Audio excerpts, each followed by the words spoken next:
So, ang dami ng sira guys.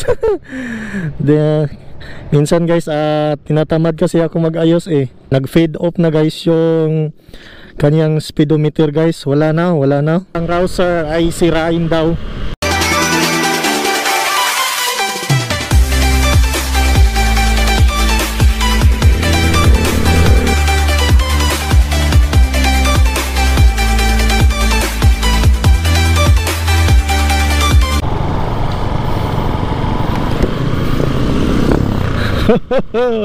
Ginagawa mo. Parang adik. Hello guys, kumusta kayo dyan guys? Welcome back ulit sa aking channel guys. So guys, kumusta kayong lahat dyan guys?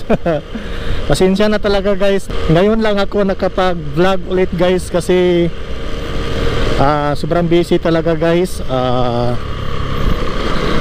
Maraming salamat nga pala guys dahil malapit na tayo mag 5k subscribers. Maraming salamat talaga guys. Maraming salamat sa inyo guys. Ulit-ulit na naman eh. Maraming thank you. So ngayon guys, vlog ko ngayon is about my rouser guys, rouser 135. So i-review ko to guys almost 8 years 8 years kong gamit nito guys. Marami kasing nagsasabi guys na ang rouser ay sirain daw. So bago mo yan ituloy ang pagpapanood guys, subscribe na yung channel ko, Jap Motovlog. Don't forget to subscribe. Just click the button below guys and hit the notification bell. So maraming salamat so nag-subscribe guys. So ngayon guys, hindi lugar pupuntahan natin ngayon kung hindi gusto ko lang i-share guys about my experience sa aking rouser na umabot na ng 8 years sa akin guys.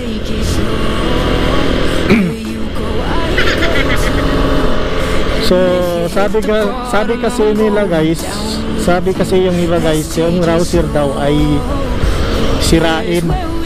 So itutuloy nyo ito pagpapanood guys para malaman nyo talaga kung sirain talaga yung rouser. Hahanap lang tayo guys ng lugar kung saan tayo pwede mag-review guys. So shout out nga pala guys kay Eric Katubig, shout out sa'yo. So pasensya na sa mga hindi ko na shout out guys, sa susunod na lang kayo guys.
Yan guys, so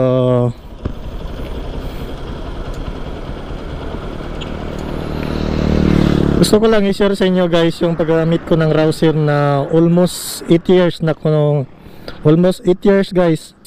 I-share ko lang sa inyo yung experience ko about Rouser 135.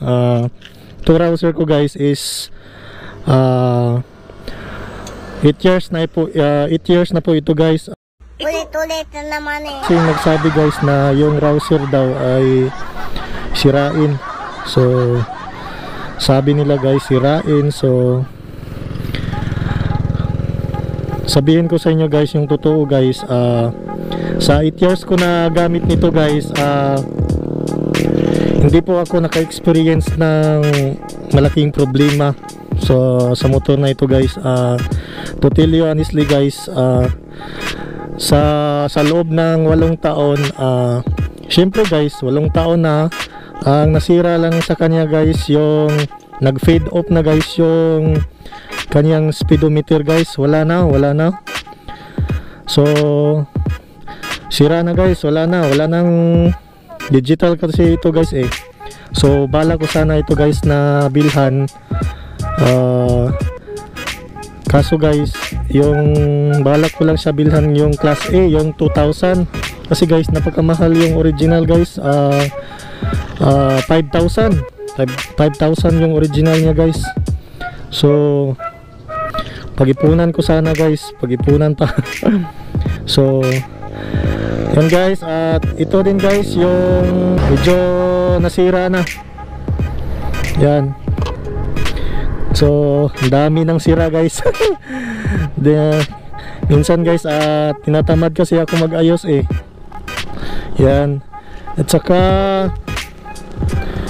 yung kanyang gauge sa speedometer guys, nakabili na ako nito guys, meron ako sa bahay. Kulang na lang yung speedometer niya guys. Nakabili na ako na to ng bago kasi hindi masyadong mahal, kaya inuuna ko. Yan guys, naka-tubeless yung mga tire natin ha. Naka Pirelli yung sa harap, at saka dito sa likod is Westlake. So first time ko gumamit ng Westlake guys, galing ako sa Pirelli. So try ko guys kasi mas makasave kasi guys. Yan din guys, yan lang guys. Kung marami kasing nagsasabi guys na yung Rouser daw ay sirain, so masasabi ko sa inyo guys, wala nang problema yung Rouser guys. Depende naman yan sa inyo sa paggamit. Ang importante lang sa motor guys, kahit anong motor, yung sapat na maintenance guys. Dapat kung mayroong problema sa motor nyo, dapat iayos nyo agad, kaso para hindi lalong dumami yung sira. Yan guys, yung maintenance lang, simple lang, change oil, at saka pagpalit ng mga lights, at saka kanyang gulong. Yan lang guys, yan lang. So yan guys, ang dami kasing yung iba guys, yung tinanggal ko na yung mga auxiliary lights ko guys, kasi yung iba ninakaw na. Yan. So yan guys, yan yung experience ko about using my Rouser for almost 8 years guys. Wala po talagang problema sa Rouser guys. Depende yan sa paggamit. Maganda rin yung makina niya, wala namang problema. Hindi naman ako naka-experience na aberya nito sa 8 taon kong gamit nito guys. Sobra. Wala, hindi po ako pinahirapan nito yung naglo-long drive ako guys. Hindi po ako pinahirapan ng motor ko. Yan guys, my baby Rouser. So lahat ng mga experience ko sa buhay guys, kasama ang motor na to. Kaya one of my reason guys na hindi pa ako nagpalit ng motor guys, kasi may pangarap talaga ako na motor guys, na someday makakabili tayo. Pangarap ko na motor guys, dapat 400cc pataas guys. Yan guys, kaya wala po akong balak na magpalit ng motor, kasi nag-iipon pa ako guys sa aking motor na gusto kong bilhin. So yan lang guys, malapit nang umulan dito guys. So yan lang yung share ko about sa mga rouser guys, about 8 years ko na gamit. So hindi po talaga sirain yung rouser guys. Ang importante lang guys, kahit anong motor, yung sakto sa maintenance. Yan lang guys. So sa mga hindi pa nakasubscribe sa akin guys, huwag nyo kalimutan guys na i-subscribe ako guys.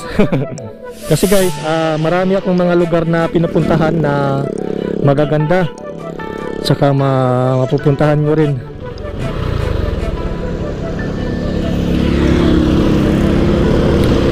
So yan lang guys, subscribe na po kayo sa aking channel. So maraming salamat guys sa mga nag-continue ng papapanood ng aking video. God bless po sa inyo. From Jap Motovlog, Jap Speed.